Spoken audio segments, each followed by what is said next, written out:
Well, signing day, the early portion of it, is come and gone for the Bruins. But what should they look for from here until February? I'll tell you on Locked On UCLA.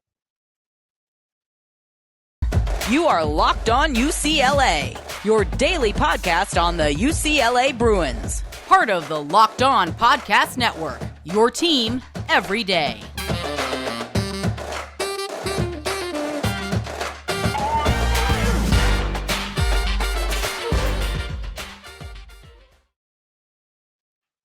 Hey everybody, it's Zach Anderson-Yoxsimer. Thanks for tuning in to this episode of Locked On UCLA, your diehard Bruins fan, D1 play-by-play broadcaster on the road always, it seems like, as we bring you this episode brought to you by Sling TV. It's, this episode, don't want to miss this week's bowl matchups all throughout the country, right on Sling. Sling, the TV you love for a price you'll love. Try it today. They've got everything from Fox, FS1, FS2, all the way down through the Pac-12 network, so you don't want to miss Sling TV. And in the meantime, there are some positions UCLA doesn't want to miss just because early signing day has come and gone. They've had 13 of their 14 hard high school commits already signed, their national letters of intent. And now Chip Kelly has really opened some eyes. It's been discussed throughout this week so far. UCLA has really turned things around in their recruiting to get high school guys in the class of 23 and beyond moving to the Big Ten, which gives UCLA maybe even more incentive to go get bigger recruits in the transfer portal, or maybe a couple of high school guys that still haven't signed on what is quote unquote the regular high school signing day. So, what's going to get you all these guys? Well, I'm not going to tell you what's going to get all these guys besides the NIL and all the love for the Big Ten, but here are some wish lists, right? Some Christmas holiday wish lists for me going forward for Chip Kelly. What should they get? Well, I think it starts and ends initially. Number one spot is hitting the secondary. UCLA did sign a couple of safeties. We'll see which one of those guys will become an actual safety if they get moved to corner, if they get pushed forward. We'll see. And we'll see if the defense changes. Again, all this will change if UCLA makes an official change at the defensive coordinator position if Bill McGovern, which still has not been updated officially as to his status, one, for the bowl game, and two, beyond the bowl game as to his health, other than just he's been sick the back half of the season. So, one, hit the portal, hit whatever you got to do to get to the secondary. Whatever it is, bulk it up, get a bunch of guys. I've mentioned Roderick Pleasant's name already from Gardena, Sarah, SoCal kid, about a 4-star DB. The Bruins already hosted him, and we'll see if he even signs with the Bruins. He's not going to decide reportedly until January and then sign in February. So it starts and ends with the secondary for UCLA because we're all pretty confident in UCLA's offense. They have at the moment, two quarterback options. They've got returning for now, one portal, one high school commit coming in with Dante Moore and Colin Schley. So we think Chip Kelly will have the offense settled regardless of who wins the QB battle. And that will be a whole episode in and of itself coming up in the future when it comes to who's going to win the QB battle. We'll talk about that soon enough. Another interesting one I thought about, UCLA has 4 kickers on their roster. 4 kickers, not including Nicholas Barmira, who is heading into the transfer portal for his final year of eligibility, as he was both the kicker and punter. While UCLA already got a commit from Princeton, I believe, for for a punter, Powers coming through. So for UCLA, they already got a punter because remember, Barmira did both, right? He did both kicking and punting this year. Well, that's more common in college. You're not going to see that at the next level, and maybe not necessarily all that common in high school, depending on how good the kicker is, both punting and kicking field goals. But Barmira was asked to do both this season, and now he's leaving. So UCLA filled the punting role, and it's not seen maybe that Powers will be both. He's more of a punter exclusively. So my thing is there someone, I haven't really taken a deep look as to kickers in the portal, but there's got to be someone, right?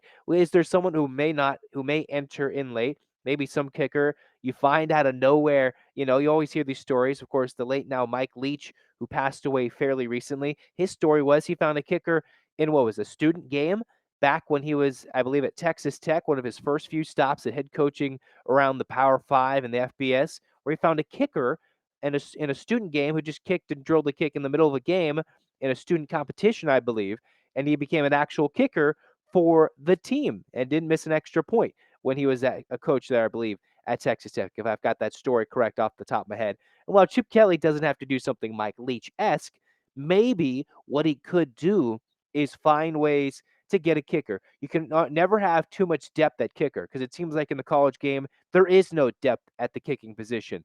That's why Barmira had to do both apparently this year. And it seems like they've got punter solidified with Powers coming in from Princeton, former all Ivy League product, one of two Ivy League transfer guys the Bruins already have coming in.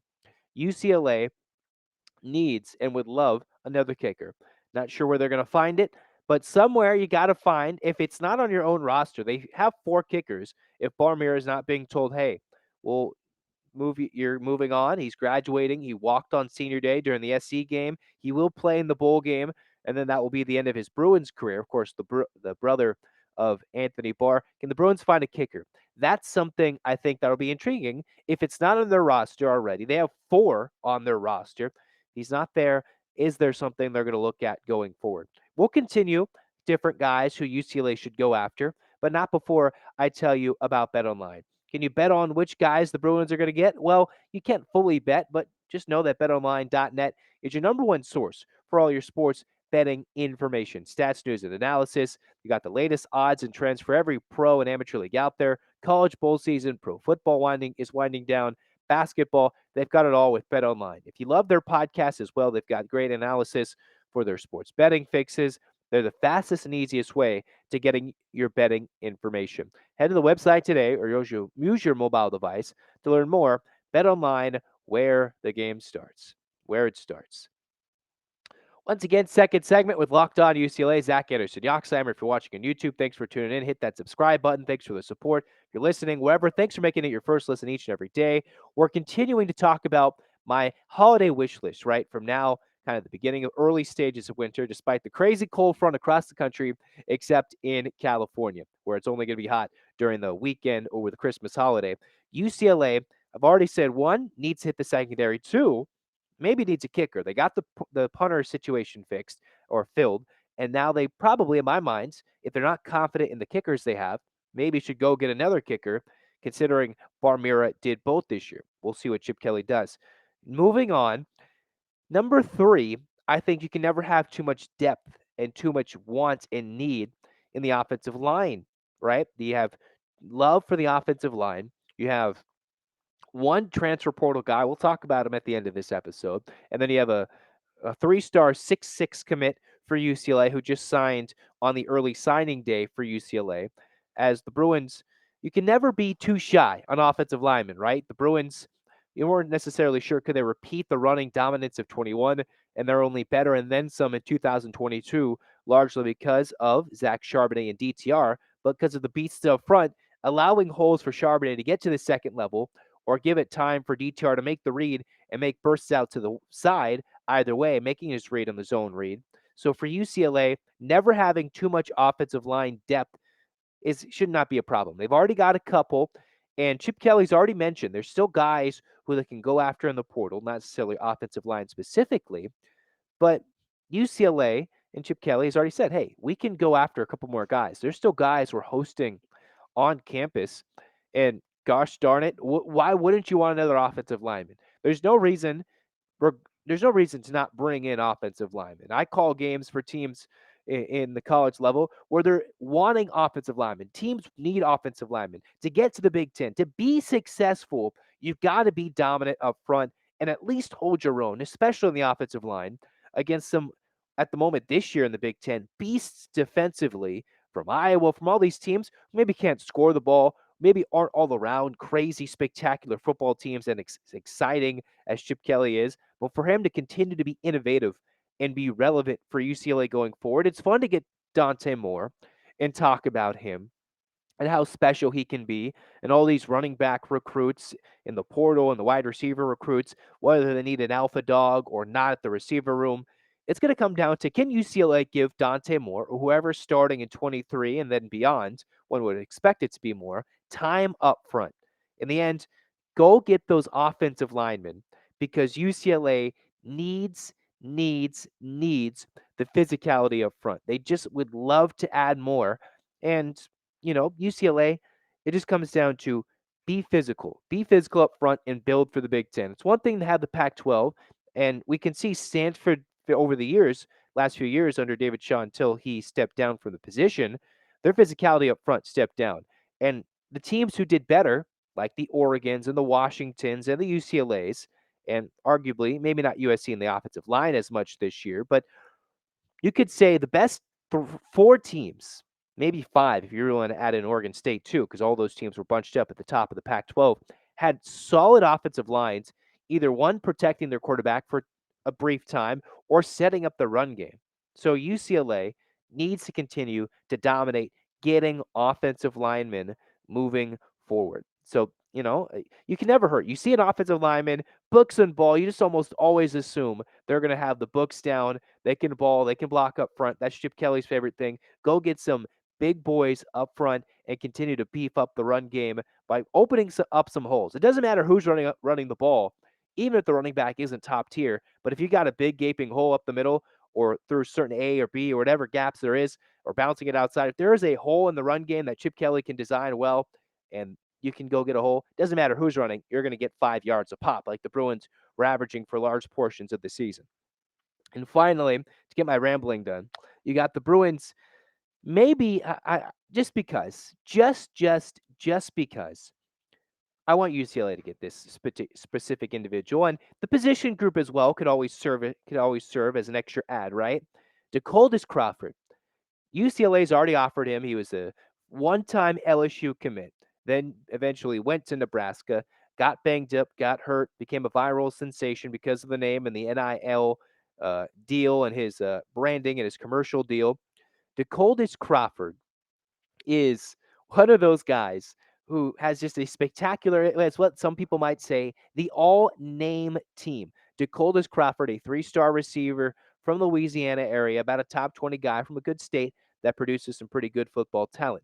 So for DeColdis Crawford, who's in the portal, didn't play this year because he got injured in the preseason, missed the entire season, a three-star receiver, he is a guy that's got 4 years of eligibility left, and he's still searching for a home. I believe the Bruins about a couple weeks ago sent him an offer, and now that the Bruins have Dante Moore, you already saw Oregon's tight end maybe allude to it, or maybe I'm just reading rumors, but Moliki Matavao from Oregon, one of the best tight end transfer portal gets for the Bruins, he alluded, hey, you get a Dante Moore, more receivers and guys at the skill positions are going to want to come to UCLA from the portal and come play with the Bruins. And does DeColdis Crawford fit that books and ball mentality, that Chip Kelly model? Is this the type of guy that he wants to recruit? Well, they gave him an offer, right? And while he is more of a guy that isn't as much on the West Coast, you could always get a DeColdis Crawford. And even if it isn't him, I'm just kind of biased towards DeColdis Crawford because if I could say DeColdis Crawford 30 times an episode, I'm going to. DeColdis Crawford, DeColdis Crawford, DeColdis Crawford. Viral sensation. Why not? You got all the love from Dante Moore. The Bruins are going to go viral. Why not add on to the names, the NILs, and that can help build your NIL package as the Bruins can ask for more from the alumni, the fans, the supporters. Hey, we need all the love from our collectives and adding more love to the players in general. If you get kind of big names or viral sensations like a DeColdis Crawford was, while we won't know what he's like on the field because he hasn't played in a couple of years, that would be an interesting get for the Bruins. And also just kind of as a whole, and even though some of you guys have alluded to it in the comments or on social media, you Locked On UCLA listeners, that UCLA, you're missing Jake Bobo, whether you thought he was a spectacular beast in the receiver room or just a very solid, steady one-year stopgap for the Bruins as a receiver. Unsure as of right now whether Kaz Allen is going to stay. I'm not even sure he's been at practice for the Bruins recently up to the bowl game, but UCLA might have two, if not 1 to 2 big fills for the Bruins. And I know they did have 2 4-star receivers signed, and there could always be more to fill in, and guys who were on the team this year that could step up next year. Receiver is also a room where I don't think they need more than one to sign, considering they already signed 2 high school kids. But if you find one in the portal, and while in my mind I'm not sure there's a Jordan Addison out there available, but Chip Kelly could go find one guy, a sneaky under-the-radar guy that can go make big catches or run good routes and be wide open and make guys miss in the open field. UCLA could go and find a receiver that is beloved. So up 1 to 4, I say from the secondary in no particular order. Well, secondary number 1, and then 2 through 4, no particular order. Get a kicker, offensive line. You can always have as many offensive linemen as you want. Depth is key because sometimes in certain years you could have injuries play the offensive line and your season goes in the tank. And then receivers, I want to Coldest Crawford. Other than that, just maybe one receiver get would be nice to add on to the portal to what the Bruins have already signed two of in the class of 23 to go along with the freshman incoming of Dante Moore at QB. So this last segment, we're going to talk about one of the incoming transfers. We're going to kind of do this each and every episode until we've covered almost all the transfers from UCLA. We've talked about Powers a little bit. We've talked about Heimlicher, talked about the signing of Moliki Matzaval, but haven't talked about this particular individual just yet. The offensive lineman, we've mentioned his name briefly, the Purdue offensive lineman who does have 2 years of eligibility left, Spencer Holstege, who is coming over and will be technically what is, I guess, considered a redshirt senior, and then already having his bachelor's degree from Purdue, and then playing this year in 2022. So for Spencer Holstege, one of the few, not the few, but one of the, what seems to be many transfer portal gets for Chip Kelly and still will be counting moving forward. 6'5", 310 pounds, coming from Purdue. Didn't play in 19, played in 2026 games where he was a 2020 Big Ten honorable mention. Played in 21, played in every game in 22, and has played, if you count the 13 with the 6, I believe 26, and then if you add 6 more, 32, about 32, I believe, of his games at Purdue, and then in the portal now committed and coming to UCLA. Holstedge from Grand Rapids, Michigan. So you could argue, hey, maybe that's what won the likes of Dante Moore over. Hey, Chip Kelly telling Dante, we got a Michigan kid up here to block for you up front. Dante, the Detroit product, playing his high school ball out at King, and flipping from Oregon. So hey, got Spencer Holstege, a Michigan boy, to block for the Michigan guy. 6'5", that's a big guy to go along with the 6'6", 3-star offensive lineman the Bruins brought in.